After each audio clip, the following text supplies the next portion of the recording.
And you are live. Hello everyone, I am MyOhMyke, and I'm gonna go ahead and get started. I want to get the timer going in 3, 2, 1, go. This is Link's Awakening, 100% reverse boss order. It is slightly different from the Game Boy Color version, which would be Link's Awakening DX. And this category is also not the, the most mainstream category in the community. The main category being any percent, no save and quit, no wrong warp, no out of bounds. Banning out most of the major glitches in this game. We're going to be taking advantage of as many glitches as we can to make our way through. The first one I'm going to do is a screen warp here to make our way down to where the sword is. And those are pretty easy to do. They're nowhere near being a frame perfect. You just open up the map menu as you're moving from one screen to the other, and the screen behind you will change, but Link and other sprites will stay where they are. And it lets you get past, gets you moved through solid walls and things of that nature if you time it well. After we grab the sword, and the screen warp down through the beach, get it, up to that warp point, which is over by Dungeon 8, and we're going to be headed there in a little bit. But I have some errands to run before we really get started into the dungeon diving. The next list we're going to take advantage of is we're going to go into the kennel world, or use the doghouse glitch, which is why I'm taking the time to kill those 3 slimes. I need the 50 rupees here anyway. I need to get to a little bit over 300 rupees to get do all of my shopping in the run. But the doghouse glitch works a little bit differently depending on how many monsters you've killed before you go inside. Excuse me. So for the first trip in, I want 3. And if you've played Link's Awakening before, you notice that this looks a lot like Dungeon 2. Except when we come up here, we're in the mini-boss room for Dungeon 1, and now we're in this little back hallway which leads to Rock's Feather. And even though we went in kind of backwards, the game thinks we're in whichever dungeon it looks like we're in. So if I pick up any keys or nightmare keys, anything like that will count for the dungeon that I'm in. But really right now we're just here to pick up Rock's Feather.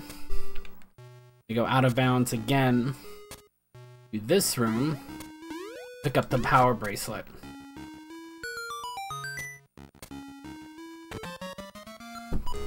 And then when we save and quit, brings us back to Marin's house in Mabe Village. That's the first secret seashell we're going to pick up. We're going to pick up 20 of them before the end of the run. I'm going to buy this shovel too. Try to get away with the shovel. Gotcha! There are 26 seashells in all, but you only grab 20 of them. The community has dictated that because after you grab 20 and get the level 2 sword, the other 6 seashells disappear from the map. They turn into rupees, just simple rupees. So if there are no more seashells left to collect, then that satisfies getting 100% of them. If I was running this category in the version where I'm not picking up the sword, then I also wouldn't be able to get the level 2 sword. I would have to get all 20, or as many of the seashells as you're able to collect without the sword. That little, not a screen warp, that super jump there shows off, because it's a Game Boy game with very limited memory capacity, things that aren't necessarily meant to be next to each other might actually be next to each other in game data. So if you're able to do super jumps like that in order to get out of bounds, you can make your way around the world map very quickly. And I have another trip into the kennel world coming up, so I'm going to kill 6 bad guys. For the rest of the run, every time I go into the kennel world, I want to kill 6 enemies. The problem with 6 being that if I kill 7 instead of 6, I'm trapped in a version of the kennel world that doesn't let me leave easily. I'm not able to walk out of bounds in that version the way that I am in 3 or 6. Excuse me, and also if I save and quit out of a 7-kill Kennel World, when I load my save file, I'll still be inside the Kennel World. We're gonna go fishing really quickly. This is the first fishing minigame in the Legend of Zelda series. The only thing I really want to catch is the big fat one underneath the Link's feet that has a piece of power, a heart piece in it. The little munchkin just kind of gets in the way. Go.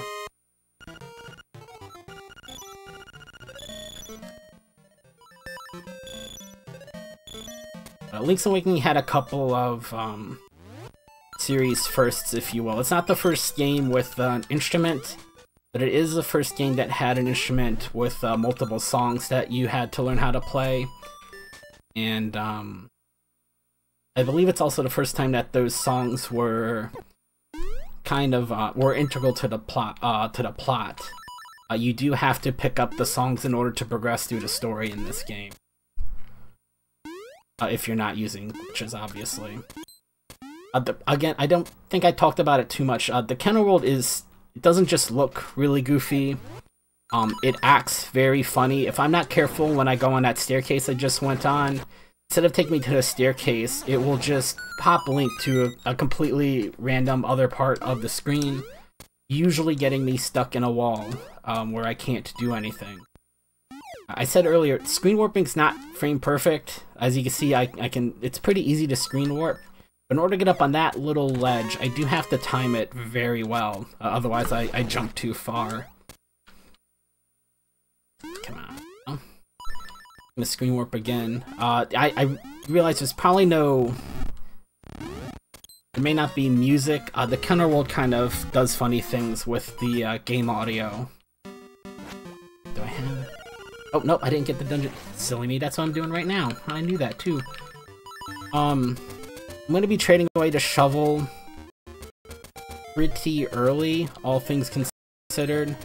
So I need to make sure I dig up that seashell, because the next time I'm by Dungeon 3, I won't have the shovel. And far more importantly, I need to get the Dungeon 3 key from here.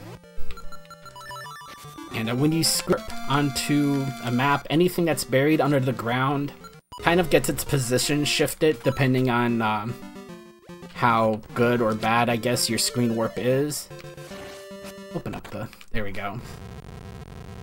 So you have to leave the screen and come back in order to know where the key is to unbury it.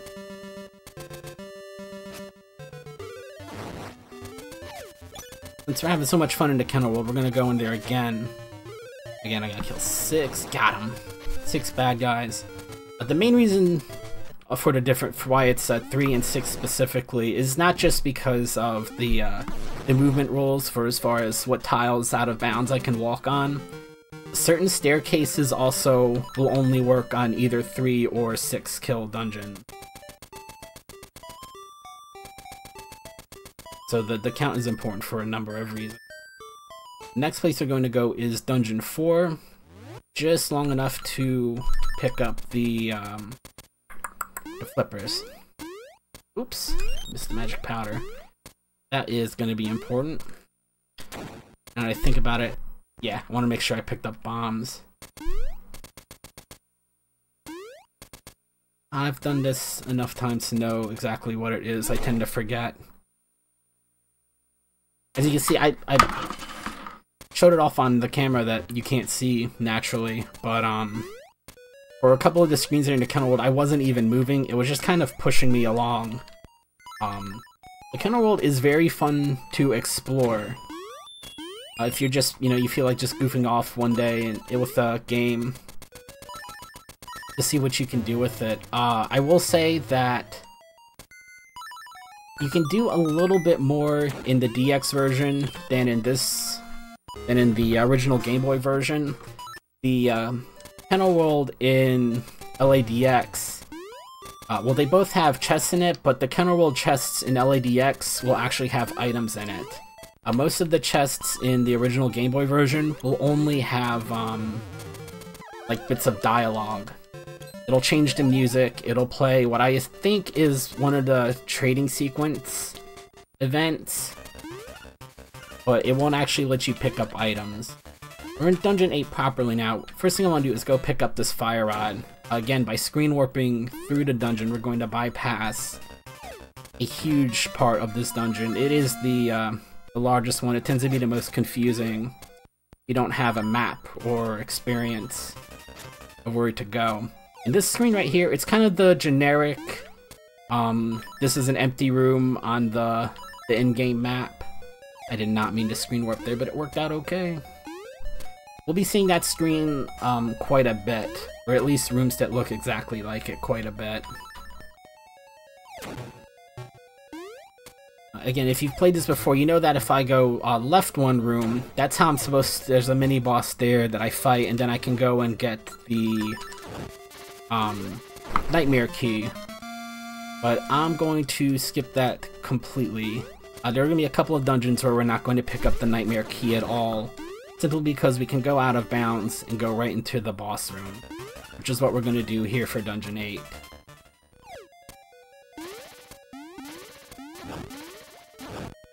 Try don't fall in the lava. Neat thing about Hothead, which is the Dungeon 8 Nightmare, the great thing about him in this category is he deals 4 hearts worth of damage. It's actually better for me to jump into lava and take the damage from the lava pit than it is to get hit by him. His damage also works kind of funny. It looks like I'm beating the snot out of him and I'm hitting him a ton of times, but either his HP is just kind of programmed funny or his hitbox is kind of programmed funny. I can stun him for quite a long time, but most of those hits sadly are not actually doing damage. Why Link's Awakening over Link's Awakening DX? For me, it just happened to be the cart that I have.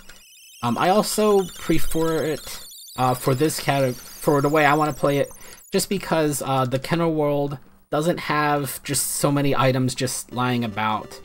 Like, I'm using a ton of glitches to go out of bounds and things like that, but I'm going out of bounds to grab the items. Most of the items, you know, mostly in the room that they're intended to pick them up in.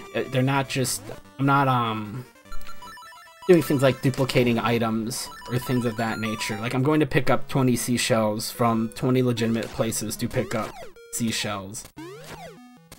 I'm not saying there's anything wrong with like running glitched 100 categories or anything like that. Those are fun too, but I just prefer this myself.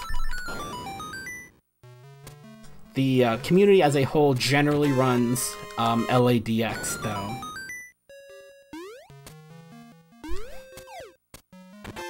It's very important I don't go up that staircase there. That seashell is the one that's in the hidden room that you can only get into or out of by having the Flying Rooster with you. If I go up the staircase, there's no way for me to glitch my way back out of there.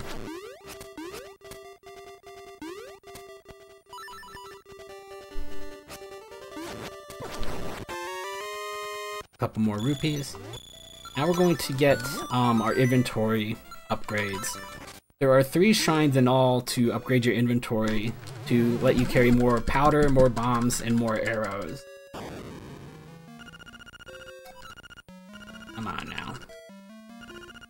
But as I was saying, they're very far away from each other on the world map, but as far as like the cave maps go in the game data, they're actually right next to each other.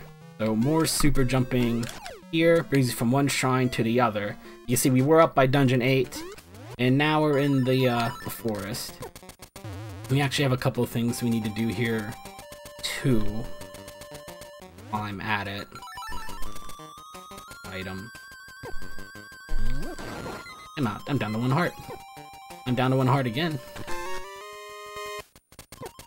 Not too worried about it. In fact, I'm worried about enough. I'm gonna go... Oh! I'm just gonna take a death. How about that? That's fine. That'll be alright. Honestly, I probably wouldn't have died if I didn't try and do something to make sure I don't die.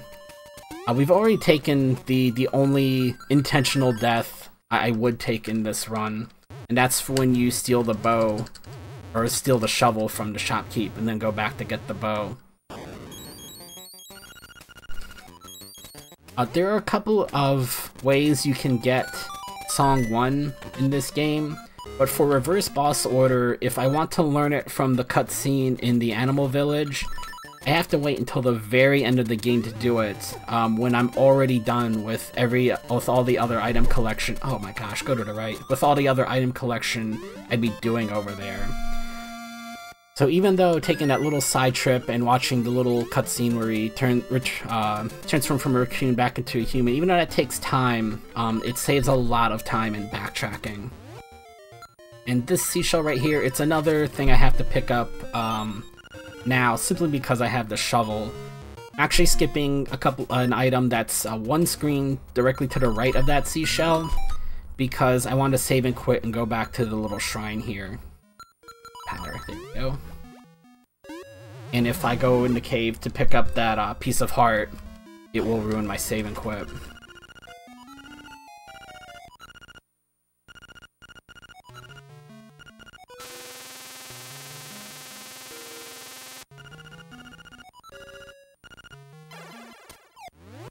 Just one more upgrade to get.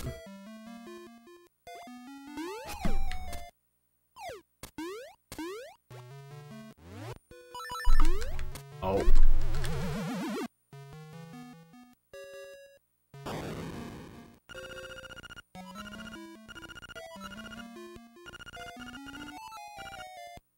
Yes, give me the upgrade.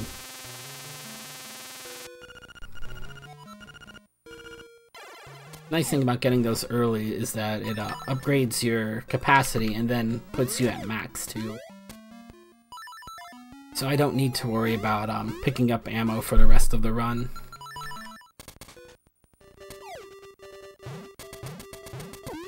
Still have one more thing we need to do before we go into Dungeon 7. One more really important thing to do before we go in Dungeon 7, and that's pick up the key for Dungeon 7. There are a couple of ways you can get into Dungeon 7 using glitches without actually unlocking it. You don't even need to pick up the key. But the problem with all of them is that when you beat Dungeon 7 and get out of there.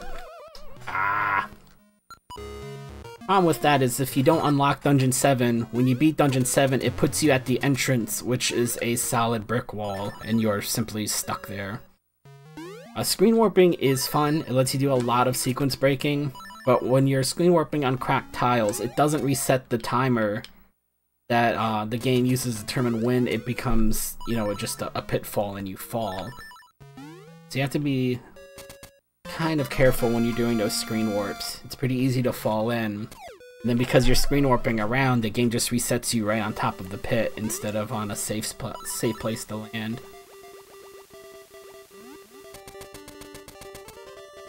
I want to grab that seashell right there, and I've missed it twice on a pretty good pace earlier this week. I'm gonna make a point to come over here and show off. Luigi makes a cameo appearance in this game. He takes care of chickens, and at the end of the game, he's taking care of the flying rooster when you're done with his little side quest. Link's Awakening started out kind of as just like a fun little side project. It wasn't originally intended to be a full-fledged game, which is why there are so many cameos in Link's Awakening. The devs are just really having as much fun with it as they could. Then they realized, you know, hey, maybe we have a game here. But it started off as just a little side project, and the year that Link's Awakening released, up to that point, it ended up being the most profitable year up to that point in Nintendo's history. Link's Awakening was one of the best-selling titles on the console. Go. I'm very far out of bounds now. I was over by the Dungeon 7 cave. Then I was over by Animal Village. Then I was over in the forest again. And now I'm up by Dungeon 7 again. And most of that running around was just to get those pieces of heart. Saving me side trips and things like that in other places.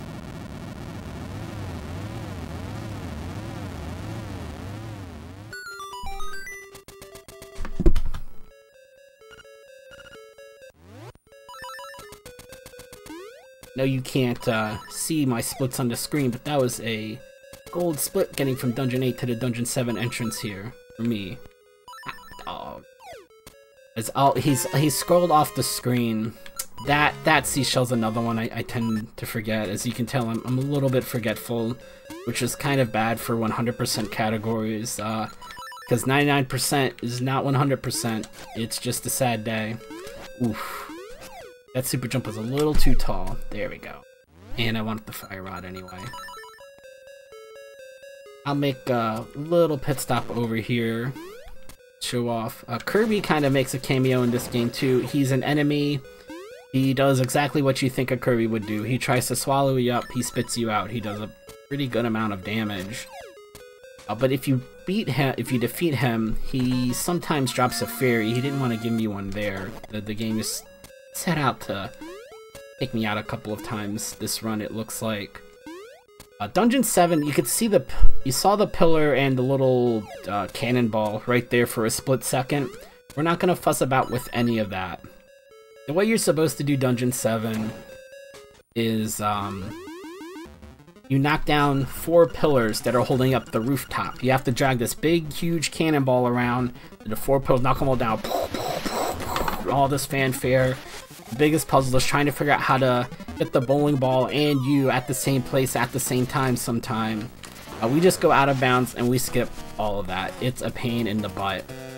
When I was a kid, I thought it was the neatest thing ever. It frustrated the heck out of me, but I was like, man, you're knocking the roof down? This is great. This is, you know, some intense gameplay. We're doing a lot of cool stuff. I'm so sick of Dungeon 7 now.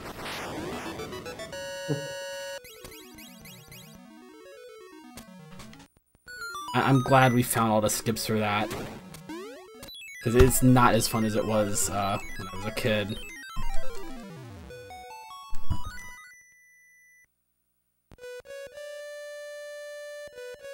Mind if I take a moment to remind everyone why we're here? Go for it. Alright, just like to let everyone know that this is the PreNASA Marathon. We're raising money in order to rent the Toronto Airport West Hotel for our following live event, NASA 2017. All donations are greatly appreciated and will enter you into a chance to win some prizes, among other things. Check it out. Thank you.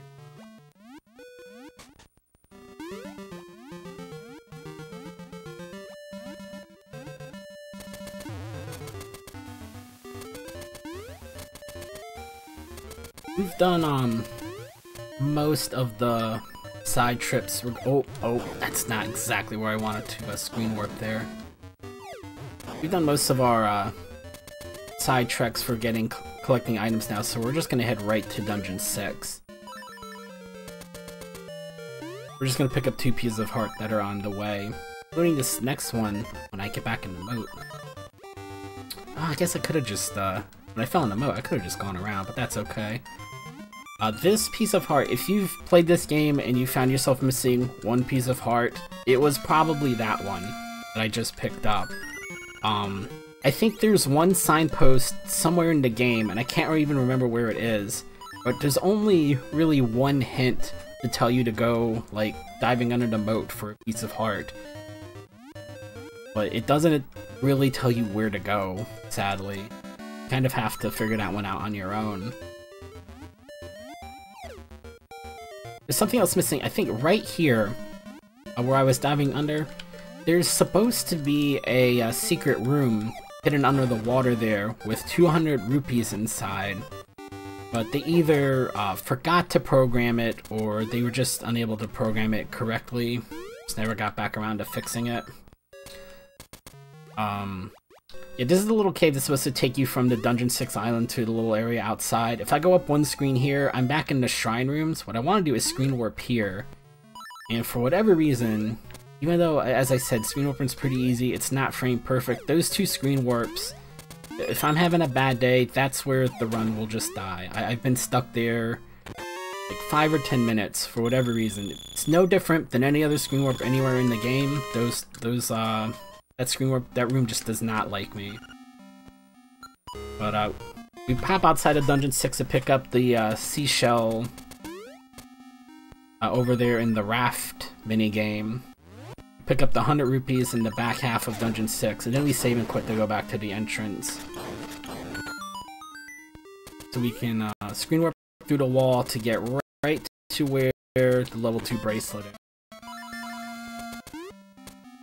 If I get this screen warp right, door here, boom, that's it. Play a little trick with the revolving door, and you kind of get two rooms for the price of one screen warp. And again, I'm gonna screen warp right into the nightmare fight. You can get 3 hits in on man, what is this guy's name? I don't think I got 3 hits in though. You can drop 3 bombs on him before the fight even starts, because his hitbox is there the whole time, but the timing gets thrown off a little bit if you come in from the side, because that stupid pot is right in the way. Let me grab my shield before I eat dirt again here. There we go. A sloppy run as far as damage goes.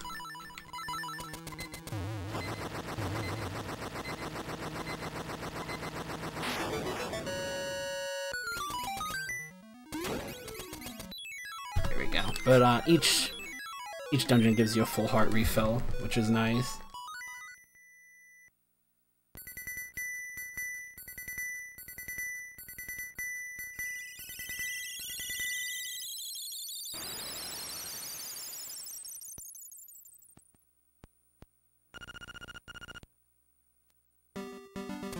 You can see we still haven't even unlocked Dungeon 6. Unlike Dungeon 7 though, you can walk away.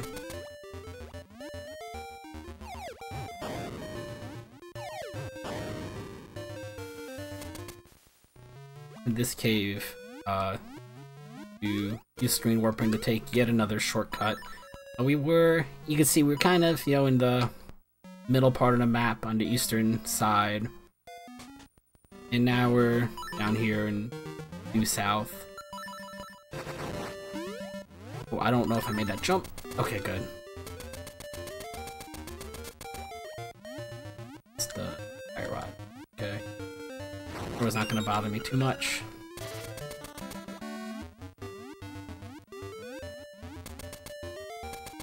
You'll see it a couple of times, but probably right here when I'm about to screen warp through. That mermaid statue is in the way. It's actually part of the trading sequence. If I screen warp over, you can see the staircase is right there. I could just go down there if I wanted to, but there are 2 problems with that. The first is that the Lens of Truth is not down there until you finish the trading sequence.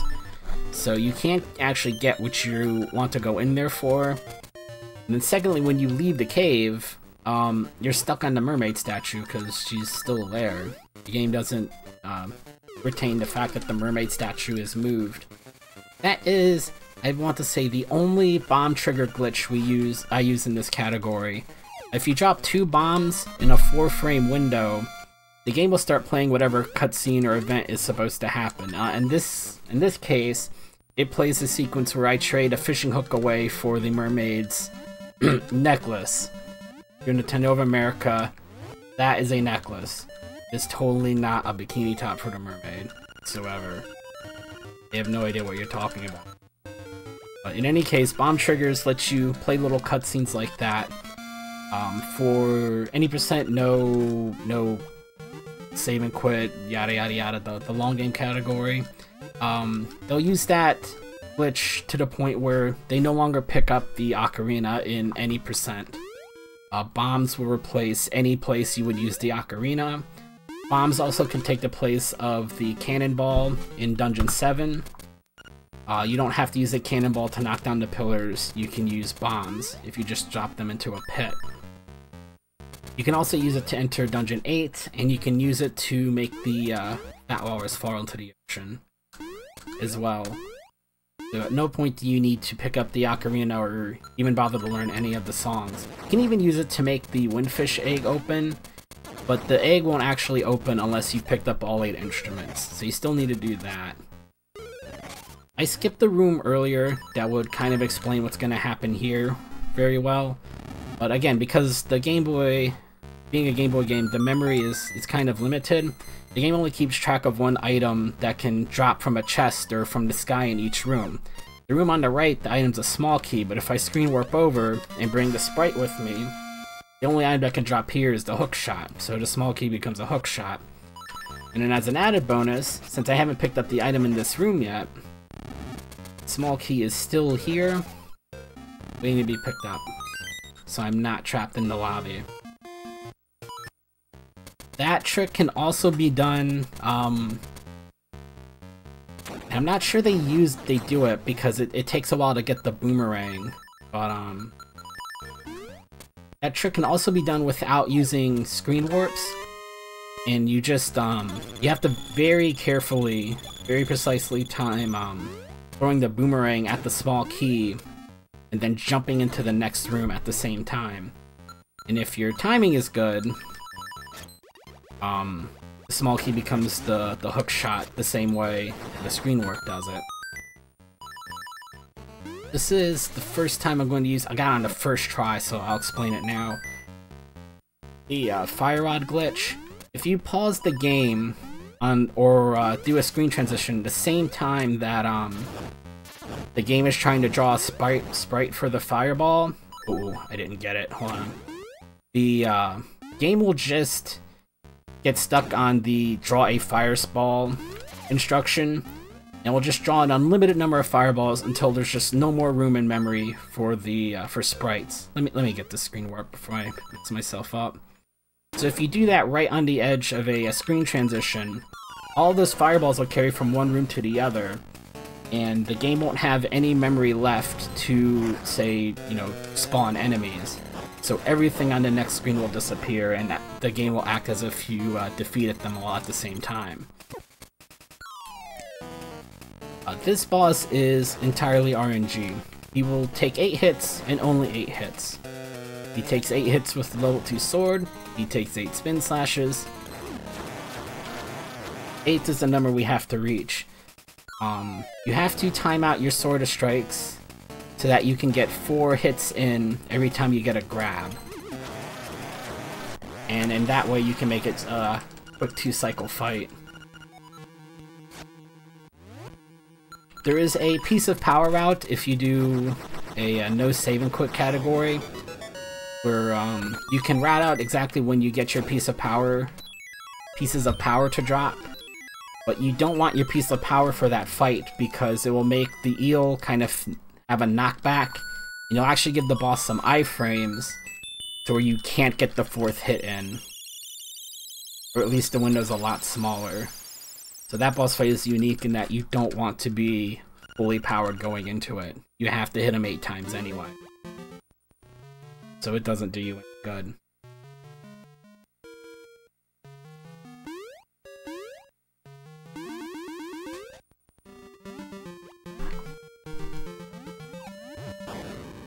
You time your jump right coming out of the water, on the first little frame or what have you that Link appears, he's able to jump off of the water, which is pretty nice, but it's not like a massive time save or anything like that. We're gonna grab a couple of seashells. I hid in the cave just so that when I save and quit just now, I'd appear right there at the cave entrance, because I want to screen warp again to get, oops, another seashell that's over here. Wrong button. Boots. Oh. Now I'm actually gonna go in the cave and finish up the trading sequence to get the Lens of Truth.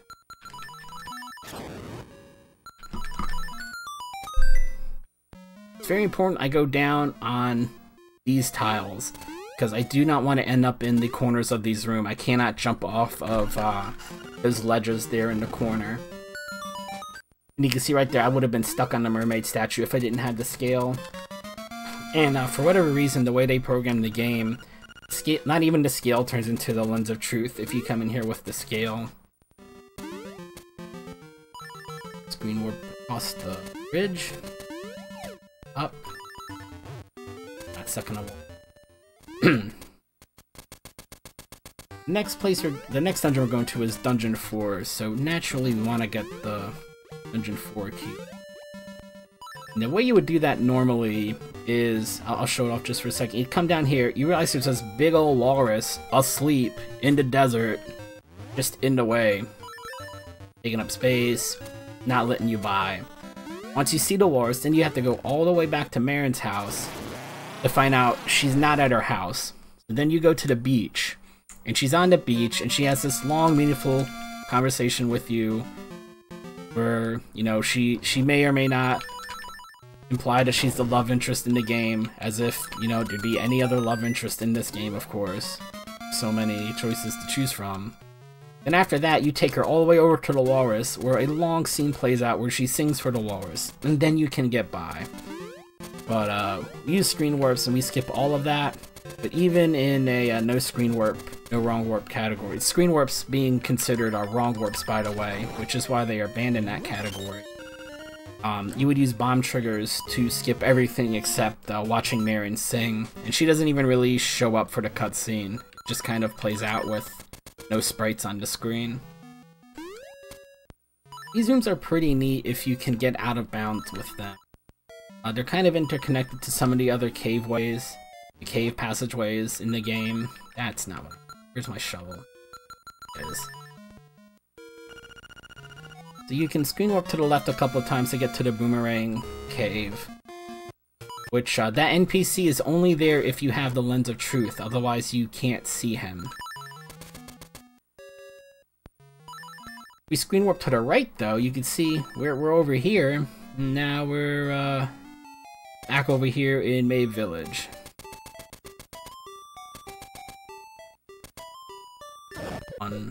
I need to count the 6 again. It's also very important when I'm using the fire rod to kill these chickens that I don't change screens until, not when this chicken sprite disappears, when that little flash of light, when that's done being on the screen, then I can move over. Otherwise it will throw my count off. That's 4, 5, and 6. Where am I going? Dungeon 4? Yes, okay. Another trip through.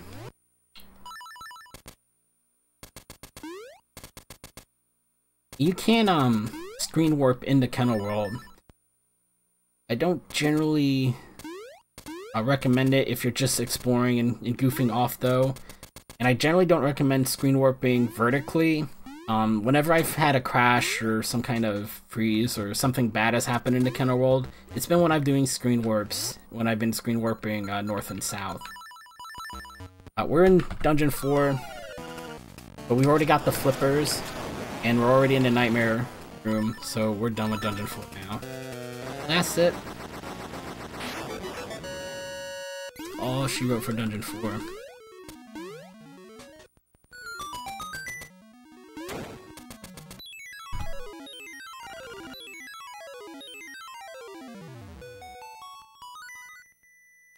Again, we're picking up keys for these dungeons, except for Dungeon 3, which we wouldn't necessarily have to, and Dungeon 7.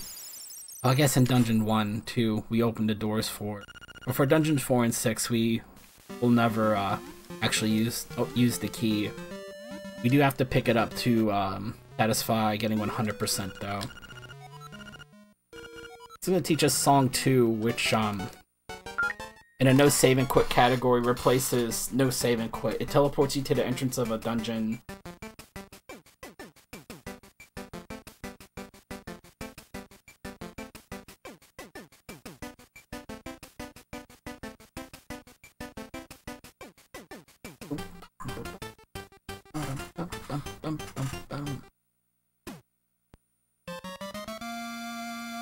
It will also teleport you to this very specific location we're gonna go see now.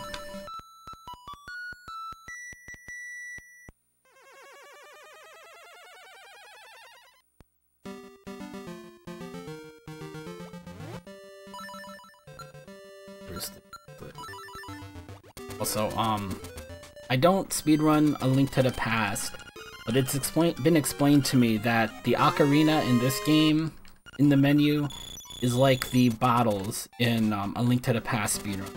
That they're just a pain to have, and it's just a pain to have it in your menu. When you highlight the ocarina, the game will freeze your controller inputs while it draws a little sub-menu on the screen. I should have just picked the stupid boulder up after all that. It will freeze your inputs until the sub-menu is finished drawing on the screen. And then, in order to pick your song, you tab left or right, which means you also can no longer go left and right through the menu. Ideally, you just shove it in the corner because we're not going to use the ocarina at all in this run. We simply have it because we need to pick up 100% of the items, as well as 100% of the songs, and neither of which we can really do unless we have the ocarina, of course.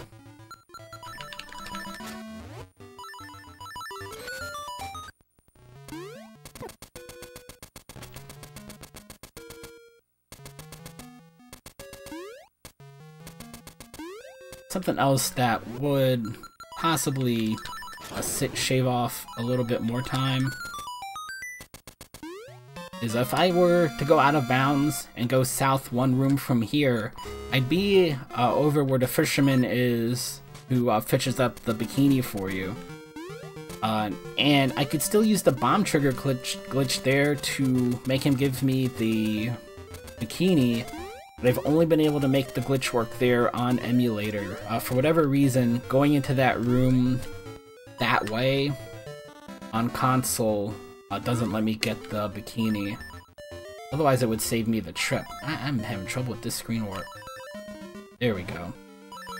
As I said, we were here earlier to get Dungeon 3 key. Ah, I made it. Get Dungeon 3 key and that seashell. When we come back here later, ooh, you know what, I'm gonna save and quit right here, because next thing I'm gonna do has a chance to has a chance to freeze the game. Not even really a soft lock. Go. Seashell, and then we're gonna jump in the hole, just to save the effort from having to climb back out of it. It doesn't really look like it, but this is actually the room you fight the Dungeon 7 nightmare in. That's the little tower at the end of Dungeon 7. And the screen we're beginning to get on top of the cave wall. Up. Right, and I want to make sure I go down 2 tiles over, because this is the room where Wart is here with his little froggy band to teach you song number 3 for 300 rupees.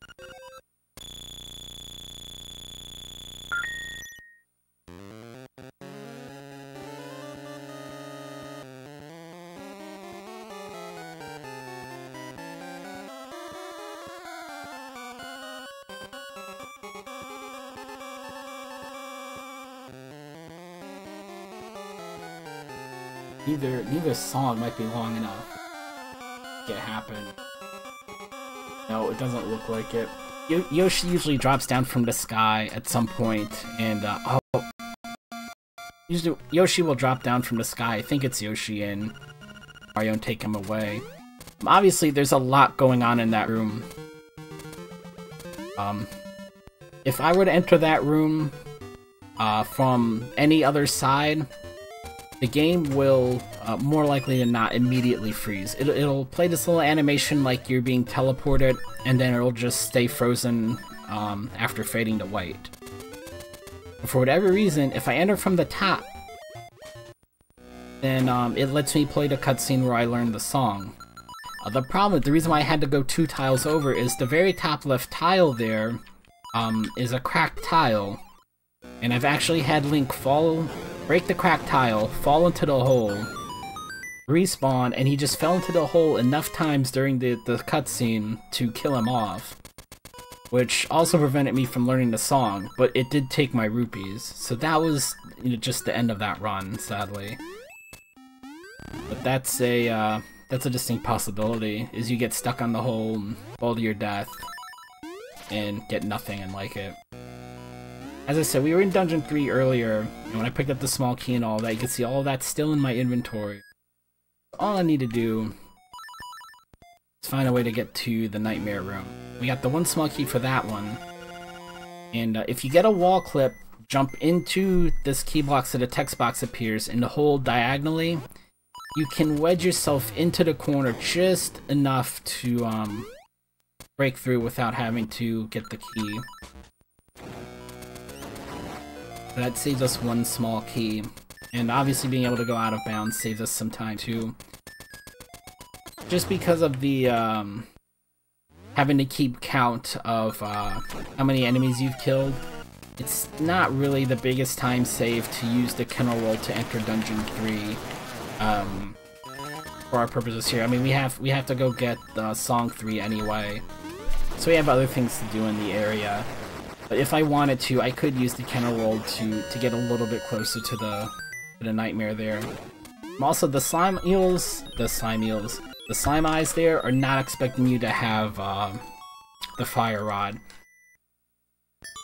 They only take one hit from that.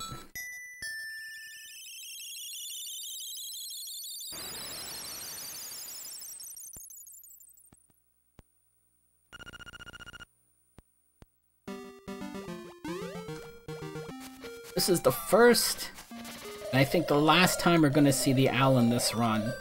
I think I'm gonna fry him too. Fun fact though, if you goof around with screen warping enough, you'll find that the owl actually can't appear anywhere until you pick up the sword. If you don't have the sword, you can skip every owl cutscene in the game. Just never show up. Unfortunately, we do have the sword. I could even skip that message and we wouldn't have to hear him speak at all. But because of the save and quit I'm doing here, I'd have to do the skip twice, and I'd have to do another screen warp in the water. And I'm just, if I don't get it on the first try, you end up in time, really. You probably could take a couple of tries at it and still save some time, but I'm not consistent enough with it to make it worth my while going for that yet. Yeah, that was 20 seashells and a level 2 sword.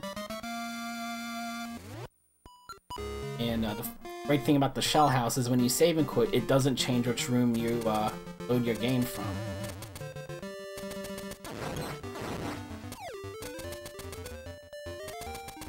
You hear me counting, so... Ooh, hey, I didn't know there was a fairy there, actually. 3. Going for another trip into the kennel world here. Oh, you dodged it. 5. Here, 6. Dungeon 2. Dungeon 2 is pretty easy to get to because, I mean, we're already here. Thing is that the rooms aren't connected the way you think they would be in the kennel world. So I actually just keep going to the right. Even though we're going to be somewhere very familiar in just a second. First things first, I need to kill the enemies in this room in a specific order. It would be faster to kill them all by using the fire rod glitch, but that will kill them all at the same time, which does mean no good for this particular room. Ooh, there's my nightmare key. I want the fire rod, actually. And as you see, this is where we start out. Each trip into the kennel world is right in here. But because the rooms aren't connected the way they should be, I have to get to this spot a little bit different way. Oh, I'll just use the feather to help me out. See, this room is different in that I just have to defeat everything on the screen. It doesn't matter what order. So using the fire rod there work.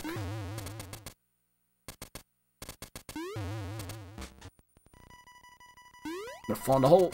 Ah! Belong. That's fine. Whatever. The Mad Clown here. We're closer to the end of the run in this category, but for a casual playthrough or even the speed run, this is the second boss, and he has he has a ton of health because he has multiple phases. And unless you cheat or really take some time exploring, you're only going to have 4 or 5 hearts when you come here. So he has quite a bit of health for a boss this early in the run. But let me kill him and then I'll explain what I'm doing. Oh, I missed it. Ah, I'm so mad at myself. If you get a wall clip in the corner there before you throw the bottle will fall into the wall and break immediately instead of taking 3 cycles. And then, if you time the fire rod shot right, which is not the timing I decided to use today, you can have the fire rod and the bomb hit him close enough in timing to each other that he doesn't get his iframes, and you just melt his HP. In No Save and Quit, you do the same thing. It's a little bit different, but you do the same thing with bombs and arrows, and you can take him out immediately. I didn't get Song 1! Oh, I just realized I missed getting Song 1! That's why, that gold split I was so happy for earlier. Oh, it was a 1 minute 12 second gold split. Why didn't I question that? Okay. Well, this is gonna change the route up a little bit, because now I need to go get Song 1. Oh, Mike, you big fat dummy. No wonder it was such a big gold split. Alright. I was supposed to get Song 1 earlier, so all those things I said I was going to skip by doing all that running around earlier, we're gonna go do those now. That's fine. I cannot believe I did such a silly thing. I'm just glad I caught it. So glad I caught it. Nope, actually I can't even... now we gotta listen to the owl. Okay. So we're gonna see a little bit of what the No Save and Quit category would look like for this section.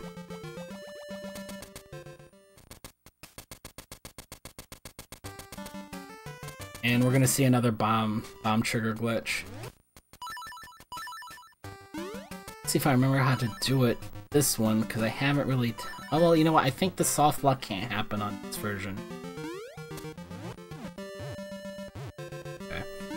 You can also do the bomb trigger on screen transitions. You know what, did I use bomb arrows?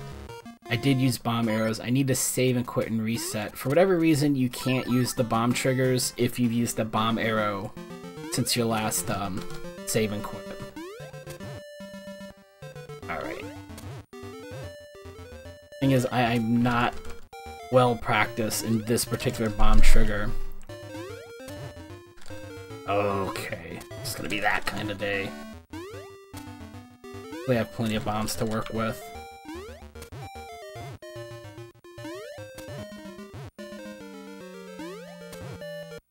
There we go.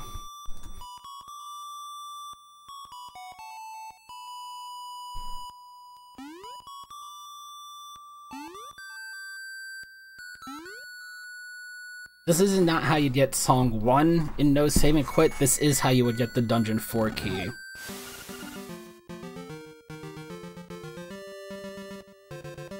I may not. Okay, good, yeah. That's another difference between this version and DX version, though. When the bunny appears, you can get yourself soft locked there. Because the game still thinks you're in a cutscene, so all of your buttons are disabled. So if you don't have that cave there opened up, or if the walrus skip doesn't actually skip the walrus, which is also a possibility, you can just be stuck there. And that's pretty much the end of your run. In the Game Boy version, though, the bunny doesn't cause a soft lock. What I was supposed to do is way back when I was going through the 3 inventory upgrades and ran into the forest, after I turned her father from raccoon back into the human, I was supposed to go back to the village and learn the song then. I just plumb forgot.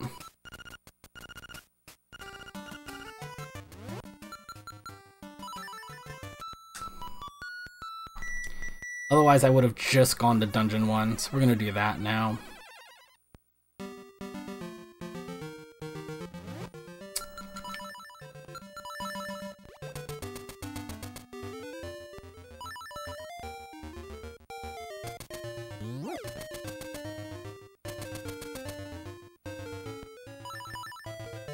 Oh, well, that's okay, I can go this way too. Get this screen warp. Early though. Nope, still too early. There we go. And I'm gonna do a series of screen warps. I can do these screen warps I'm about to do at the start of the game to go right to where the sword is. I choose not to do it because if I mess this up, I'm gonna be stuck in a side of a tree, and I'd hate to have to reset, you know, about 30 seconds into a run. It just doesn't. Oops, I did not mean to do that one. I went too far. I had to do one less there. As you can see, you go all the way to the beach doing that, but I didn't want to run the risk of having to reset 30 seconds into the run. It'd feel really silly. Not as silly as forgetting to get 100% though.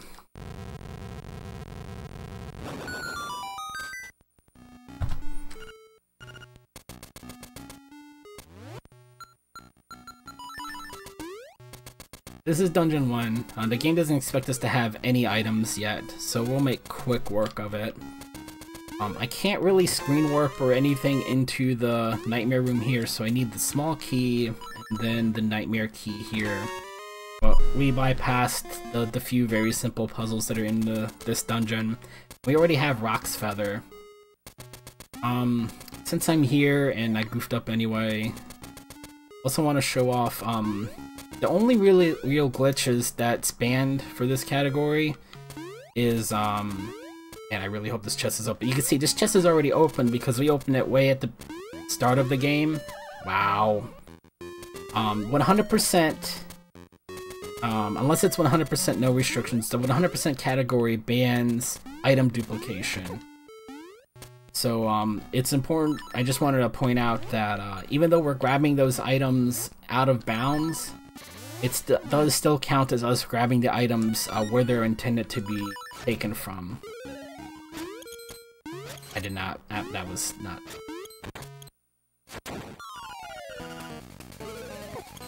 So we're not duplicating items, we're not glitching items, we're not grabbing glitched items. We are still grabbing all of the items.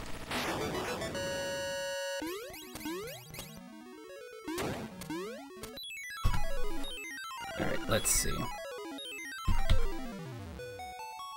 I just want, yeah, the having to go all the way back to Animal Village for Song 1 cost me 4 minutes 7 seconds against my PB. Well, that's against balanced PB. That cost me 4 minutes 15 seconds against my actual PB. I'm gonna use the Ocarina here to teleport, because if I leave the screen to try to go to town normally, the owl shows up. And it's significantly faster to not talk to the owl. Let's do this little bit of running around again. Especially if I get the screen warps. Oh, I'm in a tree. Oh, I did this one tile too far to the left. Okay, we're... As you can see, if you don't screen warp in the right spot, it's pretty easy to get yourself stuck in a... as you can see, we're done with all 8 dungeons, and we're ready to go to Windfish Egg now, but you'll probably notice, A, I'm missing 1 heart, and I'm also missing 1 dungeon key.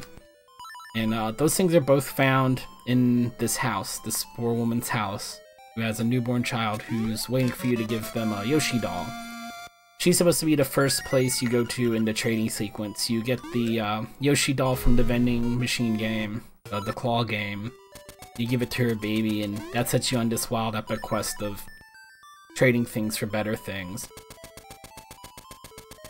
I need to get this screen warp, and then I can just run. That screen warp, and then I can just run left. There we go. We're gonna go get the Dungeon 6 key now. This room. Just gotta make sure I'm not in the very top corner, or I'll be stuck inside a wall there too.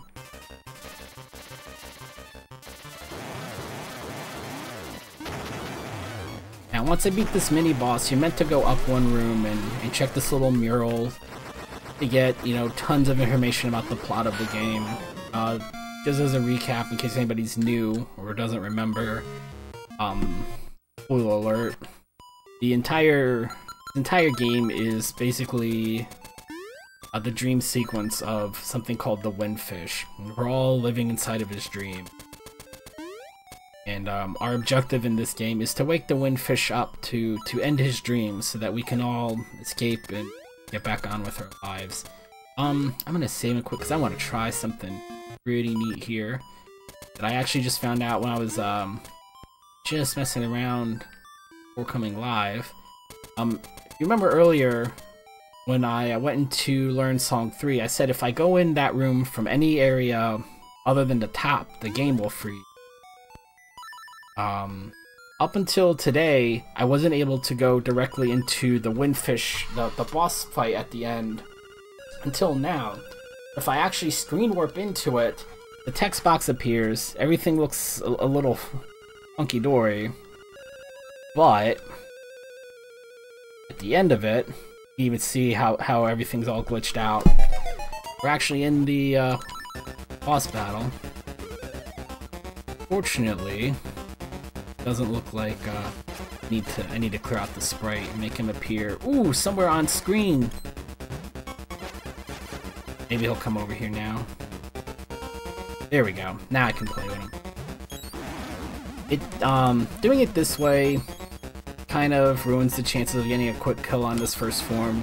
It's not exactly faster, but the tile set's a little messed up, and we're just having fun, to be honest.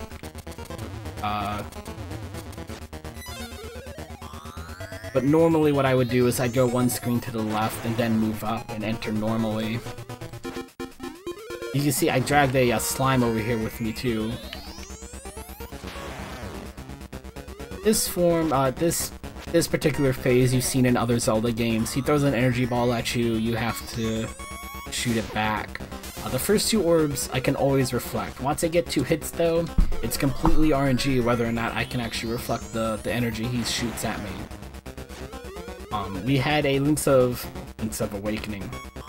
We had a Link's Awakening DX tournament earlier in the year, and a couple of world records and many PBs died to this phase. Throwing, what was the record? I saw 13, I think I saw 16 fake shots. He could theoretically shoot enough of them at me to wipe out both my health bar now and the backup health bar I have from Trucy's potion.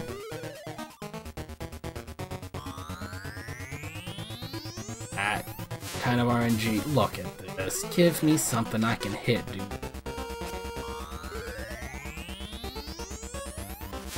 Ugh.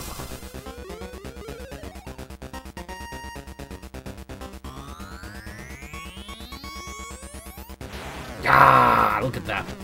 We can set up for another quick call on this next form. Just hoping I get the timing right. Mess it up earlier. Good.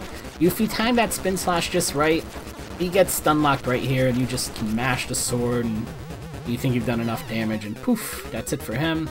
And with the level 2 sword and boots, this phase goes down very quickly, usually before he even gets a bat off. In the second to last form, it's just the dot, and because I glitched into the room, his tile's a little bugged out there. You can't even move from that spot. And then normally I would use the boomerang here. I'm actually gonna give it another try. But because I glitched into the room, I don't think the boomerang can actually hit him. I'm gonna give it another try in case it was just bad luck. Otherwise it's just gonna take 16 here. Oh good, oh look at that. Boomerang took him out in one shot, good. The time will end after Link climbs the staircase and the screen fades to white. As you can see, he still does damage even when he's there. Pretty sure I got a knockback there. And time. I got 103.48. Yep, that's what I got too. Sick run, dude. Yeah, thank you.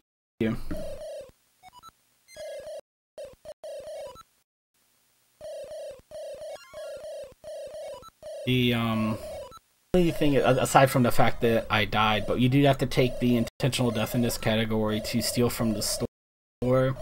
That's the only thing between getting good ending and bad ending in this game. The good ending being all bright at the end of the credits, letting you know that Marin got her wish and was able to fly away from the island and live happily ever after.